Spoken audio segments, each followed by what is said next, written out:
কাছে যাই। তুমি তোমার মার কাছে যাইতে চাও? তোমার মাকে তুমি দেখছো? না। না, দেখো নাই না?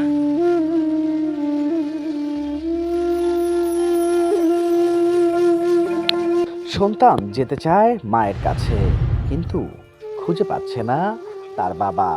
দর্শক, এই ভিডিওটি শুরু করার আগে আপনাদের কাছে করজোর অনুরোধ করছি, এই ভিডিওটি বেশি বেশি শেয়ার করে দিন, যেন সন্তান তার মাকে আর স্বামী তার স্ত্রীকে খুঁজে পায়। ছোট্ট বাচ্চার যেই এই বয়সেই যেন চোখের পানি শেষ হয়ে যাচ্ছে।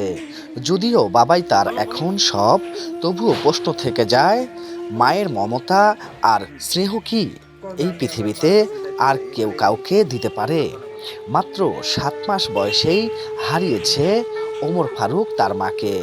বাবার মানসিক সমস্যার কারণে 7 মাস বয়সে নিজের সন্তানকে রেখে চলে আসে। তারপর আর খোঁজ রাখেনি কখনো। এমনকি একটিবার নিজের সন্তানকে চোখের দেখাও দেখতে যায়নি এই মমতাময়ী মা। ওমর ফারুক তার মায়ের চেহারাটাও জানে না। এখন তার বাবাই সব। আজ থেকে প্রায় 4-5 বছর আগে ঢাকার গাজীপুরে লোহার ভাঙ্গুড়ি দোকানে কাজ করত গাইবান্ধা এলাকার জুয়েল। সেখানকার এক গার্মেন্টস কারখানায় কাজ করত স্বপ্না খাতুন নামের এক মেয়ে। সেইখানেই তাদের প্রেম, অতঃপর বিয়ে। করোনাকালীন সময়ে ঢাকা থেকে ফিরতে হয় তাদের গ্রামের বাড়িতে। সেখান থেকে ফিরে আসে স্বপ্না খাতুনের বাবার বাড়ি সিরাজগঞ্জের তারাশের কোনো এক গ্রামে। সেখানে এসে 4-5 মাস ধান কাটার কাজও করেছে জুয়েল রানা। হুট করে দেখা দেয় তার মানসিক সমস্যা। তারপর আমার নাম মোহাম্মদ জুয়েল। জুয়েল, বাসা? বাসা গাইবান্ধা ডিস্ট্রিক্ট। আচ্ছা, কি সমস্যা কি হয়েছে বলেন একটু।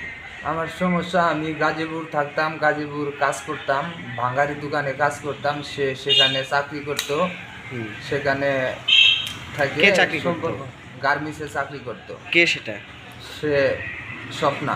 আচ্ছা স্বপ্না সেখানে থেকে মিল হয়ে বিয়ে হয়। আচ্ছা আমার সাথে বিয়ে হয়। বিয়ে হওয়ার পরে করোনা হয়। করোনার পরে তারে নিয়ে তার বাপের বাড়িতে চলে আসি। আচ্ছা আসার পরে এখানে 3-4 মাস মনে করেন ধান কাটা কাজ করছি। ভাগে ধান কাটে।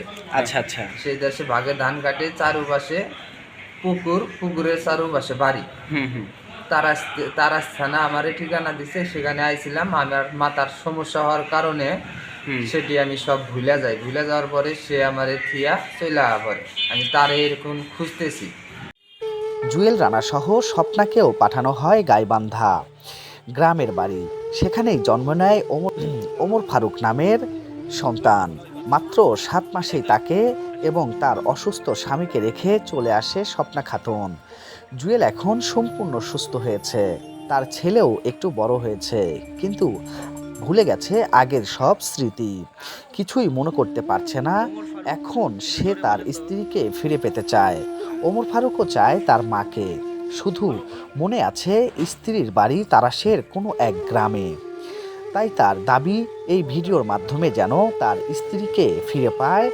আপনারাও একটু সহযোগিতার হাত বাড়িয়ে দিন, ভিডিওটি বেশি বেশি শেয়ার করে, যেন একজন সন্তান তার মাকে আর স্বামী তার স্ত্রীকে ফিরে পায়।